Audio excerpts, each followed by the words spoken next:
सुंदरपुर नाम के गांव में माधव की कपड़े की छोटी सी दुकान थी। उस दुकान के भरोसे माधव का घर चलता था। एक दिन माधव की दुकान पर एक अनजान राही आकर बोलता है,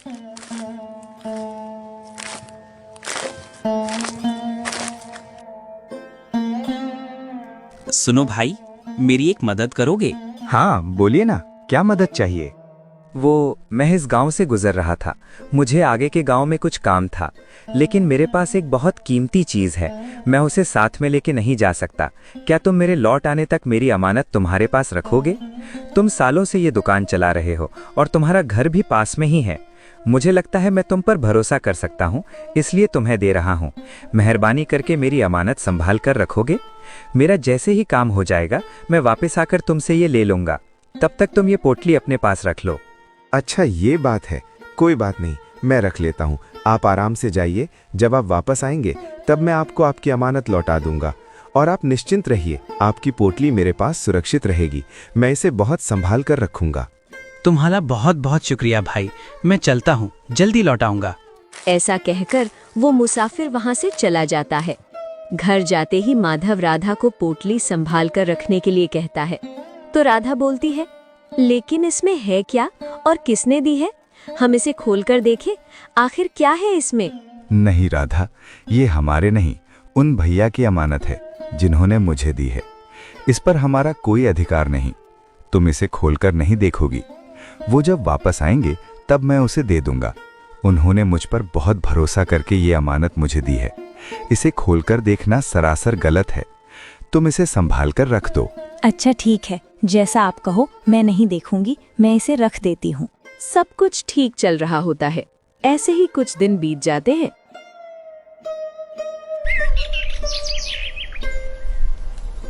एक दिन माधव की दुकान पर गांव का एक रईस आदमी धनी राम कपड़े लेने आता है।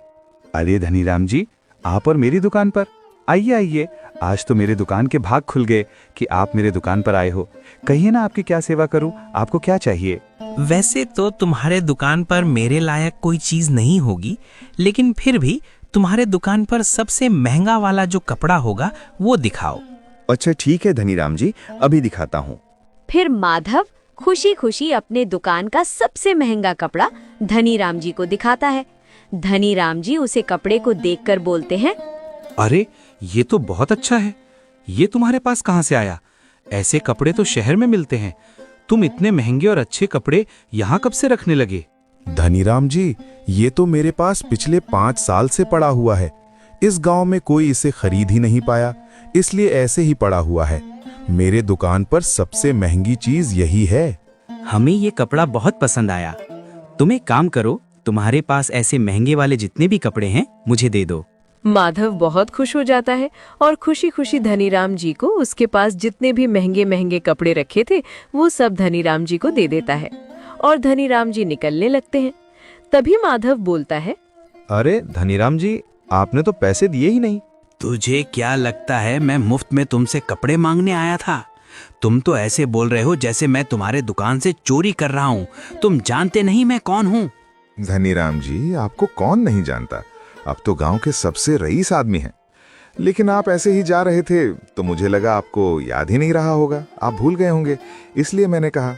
अच्छा ठीक है, वो मेरे पास अभी पैसे नहीं हैं। वो तो मैं थोड़ा टहलने निकला था तो तुम्हारी दुकान रास्ते में दिख गई। मुझे लगा अगर तुम्हारे पास कोई अच्छी सी चीज हो तो लेता चलूं, क्योंकि मुझे महंगे महंगे कपड़े पहनने का और खरीदने का बहुत शौक है।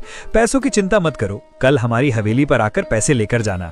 मैं आज घर पर नहीं हूँ, मुझे फिलहाल कहीं बाहर जाना है, तो तुम कल सवेरे आकर ले जाना। जी धनीराम जी, ये भी ठीक है, मैं कल हवेली पर आ जाऊंगा। धन्यवाद धनीराम जी, मेरी दुकान पर खरीदारी करने के लिए आए। ऐसे ही आते रहिएगा धनीराम जी। ऐसा कहकर वो धनीराम वहां से चला जाता है। माधव घर जाकर अपनी पत्नी को सारी बातें बताता है। उसकी पत्नी भी बहुत खुश हो जाती है और माधव से कहती है, ये तो बहुत अच्छी बात है जी। वैसे भी वो कपड़े कितने महंगे थे ना, हमने 5 साल पहले खरीदे थे। हमें तो लगा था इतने महंगे कपड़े खरीदकर हमारा नुकसान ही हो गया, क्योंकि गांव में किसी की इतनी औकात ही नहीं है कि वो इतने महंगे कपड़े खरीद सके। तब हमारे पास पैसे थे और कम पैसों में अच्छे खासे कपड़े मिल जाते थे, लेकिन अब महंगाई कितनी बढ़ गई है ना। लेकिन अच्छा हो गया, धनीराम जी ने वो कपड़े खरीद लिए। वैसे कल उसके पैसे तो मिल जाएंगे ना? हाँ राधा, बिल्कुल मिल जाएंगे। तुम धनीराम जी को जानती नहीं क्या? हमारे पूरे गांव में और उनके जितना रईस कोई नहीं है। वो हमारे पैसे क्यों रखेंगे? इतना बड़ा आदमी हमारी छोटी सी दुकान पर आया था, यही हमारे लिए बहुत बड़ी बात है। और वो पैसे क्यों नहीं लौटाएंगे? जरूर लौटाएंगे। मैं कल सवेरे जाकर उनसे पैसे लेकर आता हूँ। फिर दूसरे दिन माधव हवेली पर जाता है।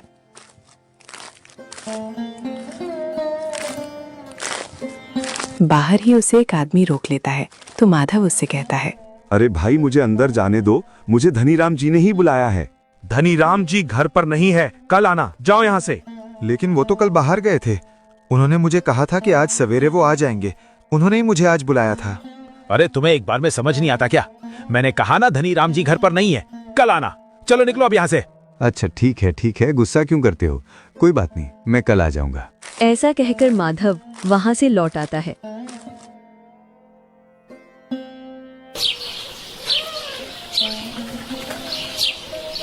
और फिर दूसरे दिन फिर से वो हवेली पर जाता है तो बाहर खड़ा आदमी फिर से माधव को रोकता है। अरे भाई, मुझे अंदर जाने दो, मुझे धनीराम जी से मिलना है, मुझे उनसे पैसे लेने हैं। धनीराम जी घर पर नहीं है, कल आना। अरे तुमने तो बोला था, इसलिए मैं आज आया हूँ। धनीराम जी कहाँ गए हैं? सच सच बताओ, कब तक लौटेंगे वो मैं तुम्हें बताना जरूरी नहीं समझता। हमारे धनीराम जी तुम्हें क्या, हमें तक बताकर नहीं जाते। पता नहीं कहाँ गए हैं और कब तक लौटेंगे, ये हम भी नहीं जानते। जब लौट आए तब जाकर मिल लेना। अब निकलो यहाँ से। माधव वहां से लौट जाता है।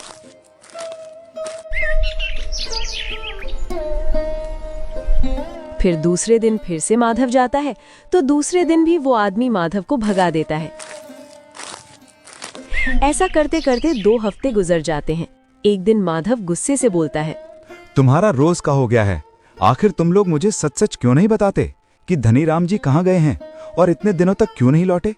अगर बता दोगे तो मैं रोज रोज यहाँ आकर अपना समय तो नहीं बर्बाद करूंगा।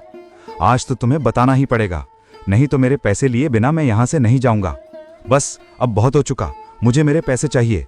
धनीराम जी को अभी बाहर बुलाओ। बदतमीज कहीं का, तेरी इतनी औकात? तू जानता है तू किसके बारे में बात कर रहा है? आइंदा धनीराम जी के बारे में ऐसी फालतू बकवास की तो तेरे हाथ पांव तोड़ देंगे।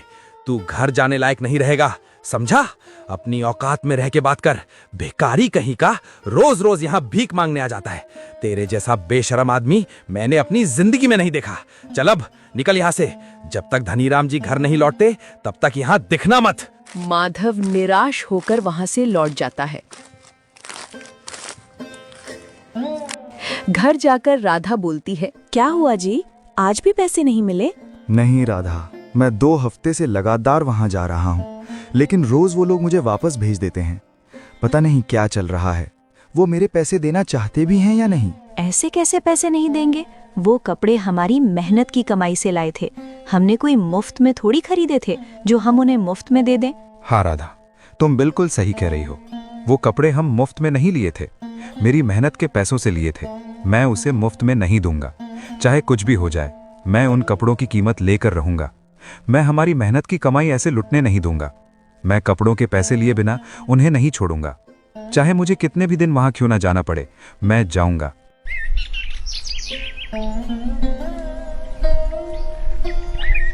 फिर दूसरे दिन माधव फिर से धनीराम जी के यहाँ जाता है और फिर वही होता है जो हमेशा होता है। धनीराम जी का आदमी माधव को डांट फटकार कर वहां से भगा देता है। फिर उसी हवेली का एक नौकर माधव को देखकर उसके पास जाता है। सुनो बेटा, मेरा नाम काका है। मैं इसी हवेली पर काम करता हूँ। बहुत सालों से धनीराम जी के यहाँ काम कर रहा हूँ। मैं धनीराम जी को और उनके लोगों को अच्छी तरह से जानता हूँ। बेटा, मेरी एक बात मानो, तुम यहाँ मत आया करो, तुम्हें कुछ नहीं मिलेगा। मैं धनीराम जी को अच्छी तरह से जानता हूँ, वो तुमसे झूठ बोल रहे हैं। धनीराम जी घर पर ही रहते हैं। उन्होंने अपने आदमियों से कह रखा है कि तुम्हें देखते ही यहाँ से भगा दिया जाए। तुम्हें कुछ नहीं मिलने वाला। तुम्हारा वहाँ रोज रोज आने का कोई फायदा नहीं। तुम मत आया करो। ये बात सुन माधव को बहुत गुस्सा आता है। अरे ऐसे कैसे? दुकान पर तो बहुत अकड़ से आए थे, मुझे बहुत अकड़ दिखा रहे थे और सबसे महंगी चीज लेने आए थे। और उन्होंने मेरे दुकान से जो कपड़े खरीदे थे वो मेरे दुकान के सबसे महंगे कपड़े थे। मैं बहुत मेहनत से वो दुकान चलाता हूँ। वो पैसे मेरी मेहनत के थे। मैं मेरी मेहनत की कमाई ऐसे छिनने नहीं दूंगा। चाहे कुछ भी हो जाए, मैं अपने पैसे लेकर रहूंगा। वो अपने आप को धनीराम कहता है। क्या फायदा इतने पैसे होने का जो एक गरीब की मेहनत की कमाई नहीं लौटा सकता। मैं उसे छोड़ूंगा नहीं। बेटा मेरी बात मान लो, तुम्हारा गुस्सा करने से कुछ नहीं होने वाला। इन पैसों वाले लोगों के सामने हम जैसे लोग नहीं टिक पाते। तुम चाहे कुछ भी कर लो, मुझे नहीं लगता कि वो धनीराम तुम्हें फूटी कौड़ी भी दे देगा। और तुम उन लोगों को नहीं जानते बेटा। अगर तुम ऐसे ही यहाँ आते रहे तो किसी दिन तुम्हारा ही नुकसान न हो जाए। वो किसी भी हद तक जा सकते हैं। मैं तुम्हारे भले के लिए कहता हूँ, चले जाओ यहाँ से और दोबारा यहाँ मत आना। उन आदमी के बहुत समझाने के बाद माधव वहां से लौट आता है। दोनों पति पत्नी बहुत निराश होकर बैठे होते हैं।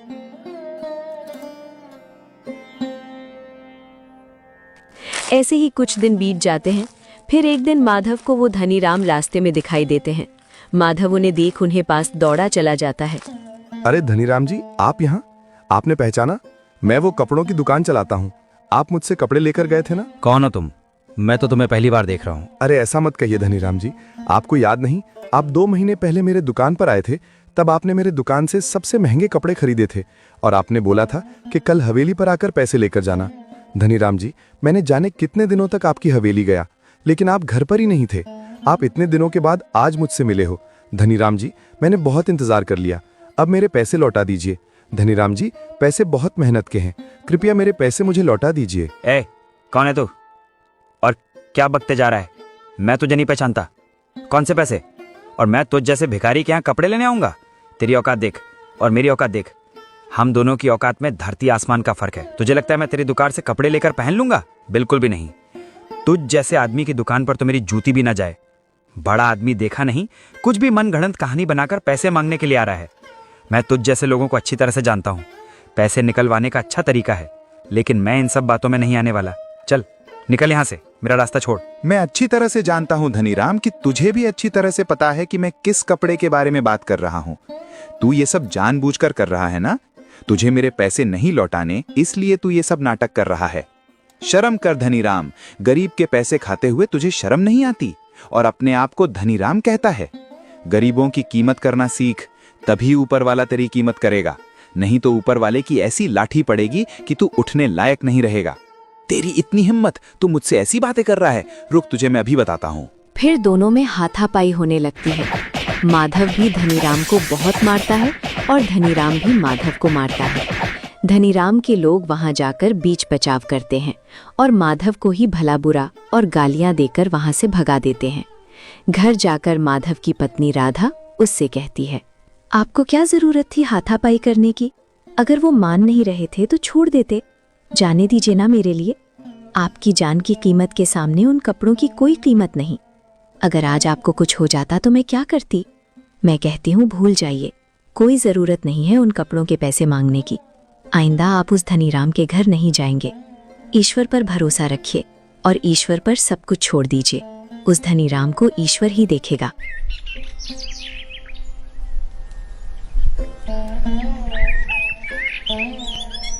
फिर 2 दिन बाद माधव के घर पर एक आदमी आकर बोलता है, अरे ओ माधव, तुम्हें सरपंच जी ने बुलाया है। अभी इसी वक्त चलो मेरे साथ। सरपंच जी ने मुझे क्यों बुलाया है? क्या बात है? वो मुझे नहीं पता, लेकिन तुम्हें अभी बुलाया है और तुम्हें अभी चलना पड़ेगा। ठीक है, मैं आता हूँ। थोड़ी देर बाद माधव जब सरपंच जी के पास पहुंचता है तो वो धनीराम वहीं पर होता है।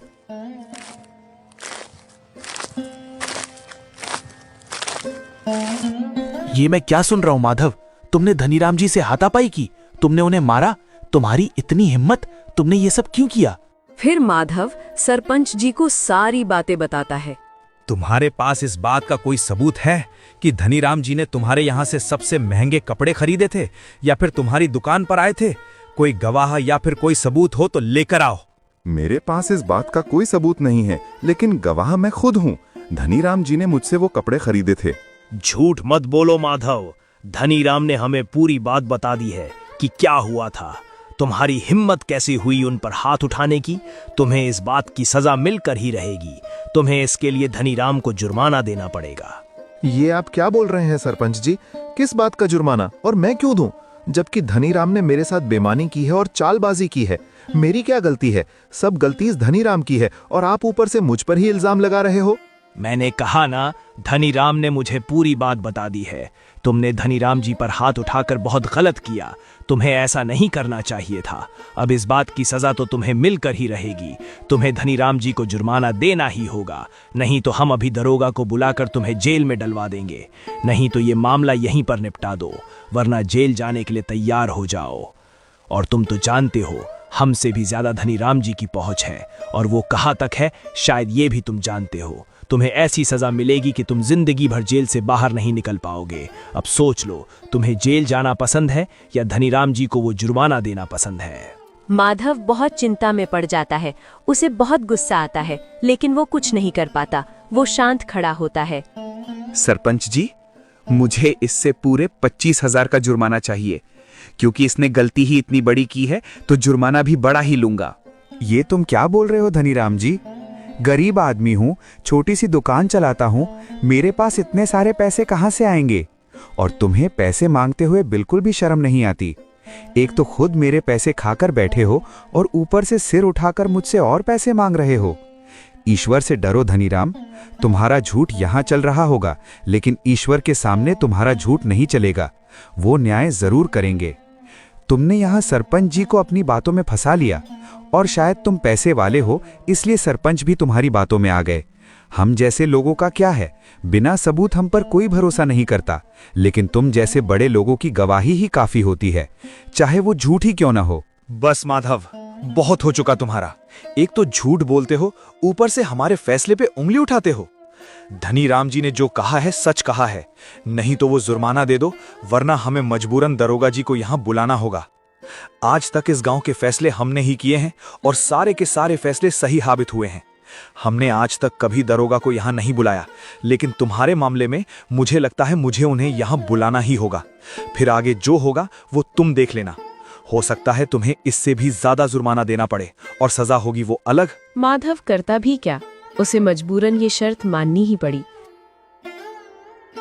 घर जाकर पति पत्नी निराश होकर बैठे होते हैं। अब हमारे पास वो दुकान बेचने के अलावा कोई रास्ता नहीं है। हमारे पास तो इतने पैसे नहीं है कि हम इतना बड़ा जुर्माना दे सकें। हे भगवान, ये कैसी परीक्षा ले रहे हो? हमने किसी का क्या बिगाड़ा है जो आज हम पर इतना बुरा समय आया है, जबकि हमने कुछ किया भी नहीं? हमें किस बात की सजा मिल रही है? हे भगवान, हे प्रभु, ये सब गलत है। ऐसा मत कीजिए, ये सब रोक लीजिए। राधा, तुम ज्यादा चिंता मत करो। मैं वो दुकान बेच देता हूँ और पैसे उस धनीराम को दे देता हूँ। मैं किसी से कर्ज लेकर फिर से दुकान खड़ी कर दूंगा। सब ठीक हो जाएगा। थोड़ा समय लगेगा, लेकिन सब ठीक हो जाएगा। तुम चिंता मत करो। फिर माधव अपनी दुकान बेचकर धनीराम को 25,000 दे देता है और फिर गांव में लोगों से कर्ज लेकर फिर से किराए से कपड़े की दुकान चलाने लगता है। लेकिन अब उसकी दुकान पहले जैसी नहीं चलती। लोगों का भी माधव से भरोसा उठ चुका था, तो लोग उसके पास कपड़े लेने नहीं आते थे और कर्जदार बार बार आकर माधव से अपने दिए हुए पैसे मांगते। माधव उन्हें कुछ दिनों की मोहलत मांगकर वहां से भेज देता।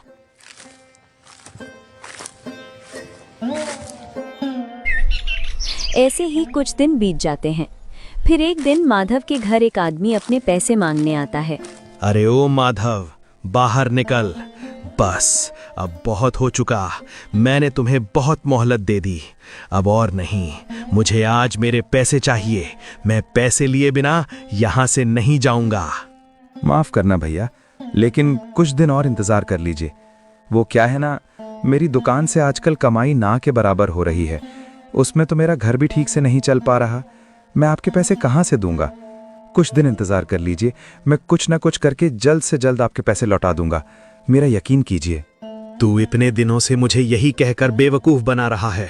बस अब और नहीं, मैं ज्यादा इंतजार नहीं करूंगा। मैं तुझे 1 सप्ताह की मोहलत देता हूं। अगर 1 सप्ताह बाद तूने मेरे पैसे नहीं दिए तो मुझसे बुरा कोई नहीं होगा। ऐसा कहकर वो आदमी वहां से चला जाता है। माधव और उसकी पत्नी चिंता में पड़ जाते हैं। अब क्या होगा जी? हम इन लोगों के पैसे कैसे लौटाएंगे? जी मैं क्या कहती हूँ, आपको याद है आपकी दुकान पर आकर वो एक आदमी पोटली देकर गया था? मुझे लगता है उसमें जरूर कोई कीमती चीज होगी, शायद हमारी कुछ मदद हो जाए। जब वो आदमी आएगा तब देखेंगे क्या करना है। तब तक शायद उस पोटली से हमें मदद मिल जाए और हमारी मुसीबत से छुटकारा मिल जाए। आप उस आदमी से कह देना कि गुम हो गई थी और कुछ दिनों की मोहलत मांग लेना। जो कुछ भी होगा हम उन्हें बाद में लौटा देंगे। नहीं राधा, कैसी बातें करती हो? चाहे कुछ भी हो जाए, मेरी जान क्यों ना चली जाए, मैं उनकी अमानत को हाथ तक नहीं लगाऊंगा। उस पर मेरा कोई अधिकार नहीं है। ये गलत है। तुम भी ये बात अपने दिमाग में बैठा लो। राधा, मुझे लगता है दुकान के भरोसे अब कुछ नहीं होने वाला। मुझे कुछ और काम देख लेना चाहिए। मैं कल भी काम की तलाश में निकल पड़ता हूँ। चाहे कोई भी काम मिले मैं कर लूंगा। इस वक्त हमें पैसों की बहुत जरूरत है। हम ज्यादा दिन तक इन लोगों को रोक नहीं सकते। हमें इनके पैसे कुछ न कुछ करके लौटाने ही होंगे।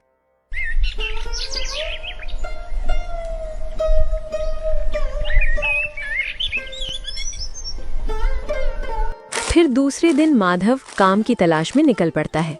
एक सेठ के यहाँ उसे काम भी मिल जाता है और माधव वहाँ काम करने लगता है। ऐसे ही कुछ दिन बीत जाते हैं। फिर एक दिन माधव के पास एक आदमी आकर बोलता है, अच्छा, तो तुम यहाँ छुपे बैठे हो। मैं रोज तुम्हारी दुकान पर जाता हूँ तो तुम्हारी दुकान बंद ही रहती है। तुम्हें क्या लगा तुम हमसे छुपकर भाग जाओगे? गलती हो गई जो तुझ जैसे आदमी को मैंने पैसे दे दिए। पैसे देते वक्त तो बहुत गिड़गिड़ा रहा था, बहुत ईमानदारी दिखा रहा था कि मेरे पैसे लौटा देगा, और चोर की तरह यहाँ छुपा है। नहीं भैया, ऐसी कोई बात नहीं है, पर मेरी दुकान चल ही नहीं रही थी, इसलिए मैंने दुकान ही बंद कर दी और यहाँ आकर सेठ जी के पास काम कर रहा हूँ। जैसे ही सेठ जी मुझे पैसे देंगे मैं आपको आपके पैसे लौटा दूंगा। ये सब मैं आपके लिए ही कर रहा हूँ, क्योंकि दुकान के भरोसे पर बैठा रहता तो आपके पैसे चुका नहीं पाता, इसलिए मैंने दुकान बंद कर दी। मैं ये काम आपके लिए ही कर रहा हूँ। कुछ दिन रुक जाइए, जैसे ही मेरी तनख्वाह मिलती है मुझे जितना होगा मैं आप सबके थोड़े थोड़े कर सारे पैसे लौटा दूंगा। मुझ पर भरोसा कीजिए। वो मैं कुछ नहीं जानता, तू एक नंबर का धोखेबाज है। अगर 2 दिन के अंदर तूने मेरे पैसे नहीं लौटाए तो हम सब मिलकर तुझे धक्के मारकर इस गांव से बाहर निकालेंगे, तेरे घर को जला देंगे। ऐसा कहकर गुस्से से वो आदमी वहां से चला जाता है। घर जाकर माधव और उसकी पत्नी बहुत चिंता में होते हैं। फिर दूसरे दिन माधव सोच ही रहा होता है, तभी उसके घर एक आदमी आकर बोलता है, सुनो भाई, क्या तुम्हारा नाम माधव है? तुम्हारी कपड़ों की दुकान है क्या? मेरा घर मत जलाओ, मुझे माफ कर दो। मुझे थोड़ा सा और वक्त दे दो। मैं वादा करता हूँ मैं तुम लोगों के सारे पैसे लौटा दूंगा। अरे कैसी बातें कर रहे हो? मैं तुमसे पैसे मांगने नहीं आया हूँ। और तुम्हारा घर कौन जला रहा है? तुम्हें क्या हो गया है? मैं तो तुम्हें सिर्फ इतना बताने आया हूँ कि तुम्हारे यहाँ हमारे सेठ जी आए थे, जो तुम्हारे पास एक पोटली रख कर गए थे। उन्होंने ही मुझे भेजा है। अरे हाँ, मुझे याद आया। आप रुकिए, मैं उनकी अमानत अभी लेकर आता हूँ। अरे नहीं, रुको, मेरी बात सुनो। हमारे सेठ जी ने कहा है कि अब उस पोटली की उन्हें कोई जरूरत नहीं है, उसे तुम रख सकते हो। अगर तुम्हें उसकी जरूरत नहीं तो तुम उसे कहीं दान कर सकते हो। मैं बस यही बताने के लिए आया था। बातें सुनकर माधव को विश्वास ही नहीं होता। क्या तुम सच कह रहे हो? मुझे यकीन नहीं हो रहा है। अरे हाँ, मैं सच कह रहा हूँ और उन्होंने ही मुझे यहाँ भेजा है। तुम उस पोटली को रख सकते हो। अगर तुम्हें ना रखना हो तो किसी को दे दो, लेकिन हमारे सेठ जी को पोटली नहीं चाहिए। मैं बस यही बताने के लिए आया था, क्योंकि हमारे सेठ जी सोच रहे थे कि तुम उनका इंतजार कर रहे होगे, इसलिए उन्होंने मुझे भेजा। अब मैं चलता हूँ, मुझे और भी काम है। ऐसा कहकर वो आदमी वहां से चला जाता है। फिर दोनों पति पत्नी मिलकर उस पोटली को खोलकर देखते हैं तो उसमें बहुत सारे सोने के सिक्के होते हैं। ये देखकर दोनों की आंखें फटी की फटी रह जाती हैं। इतने सारे सोने के सिक्के!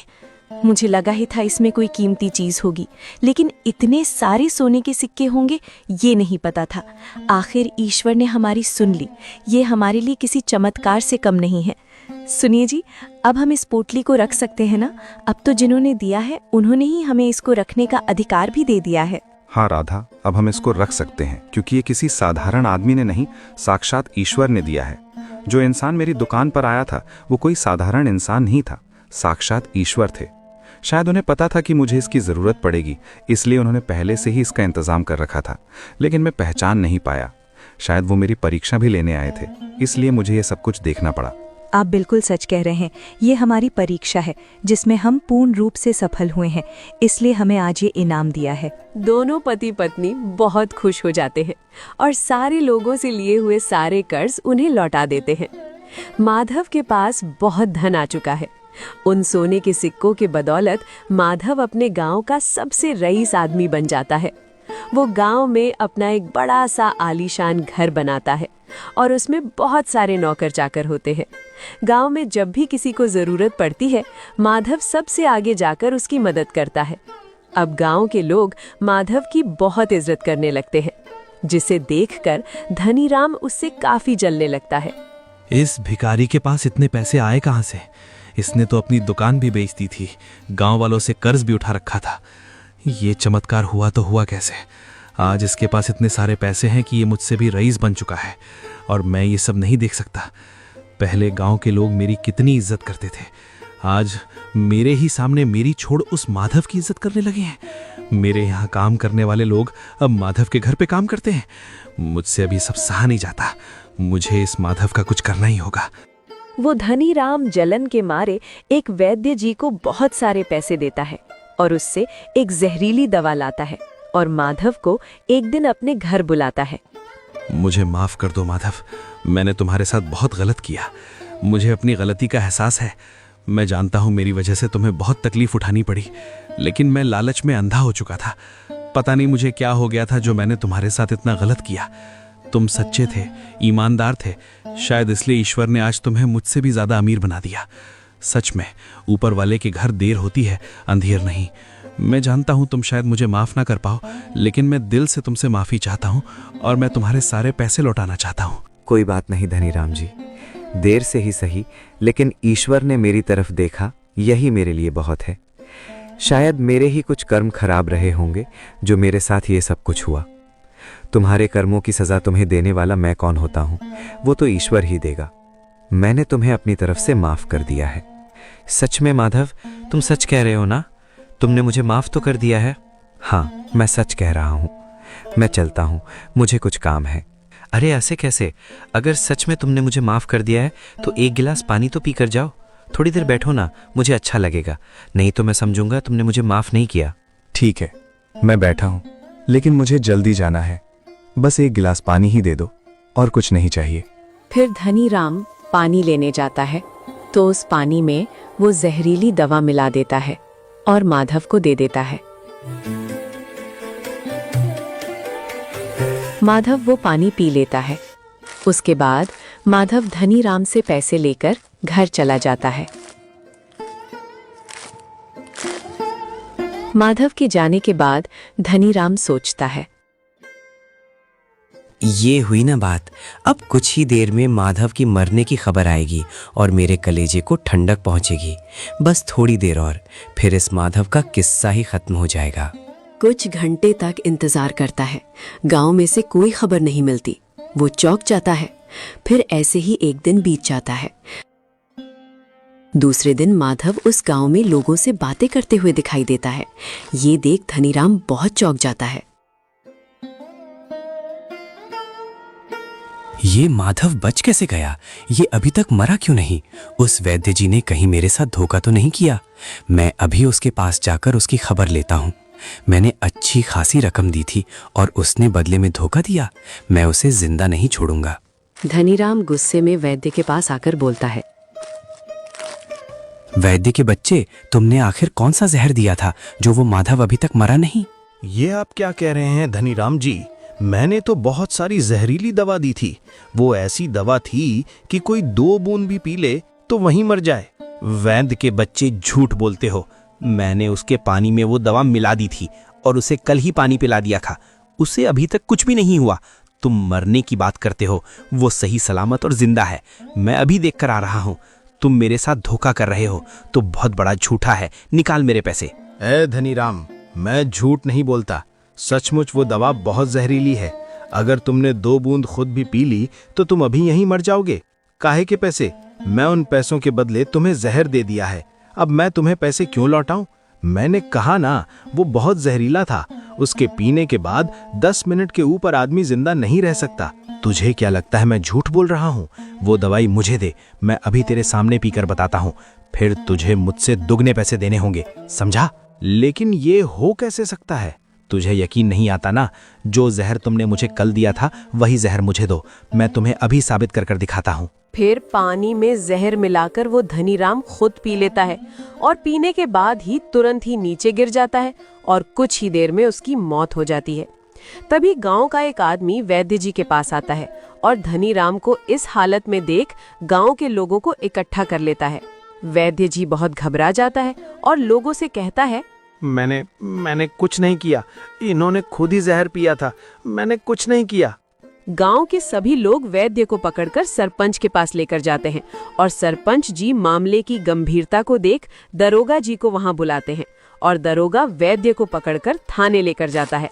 तो दोस्तों, कैसी लगी आपको हमारी वीडियो? अच्छी लगी तो लाइक कमेंट जरूर करना। चलो फिर मिलते हैं एक अच्छी और रोमांचक कहानी लेकर। धन्यवाद।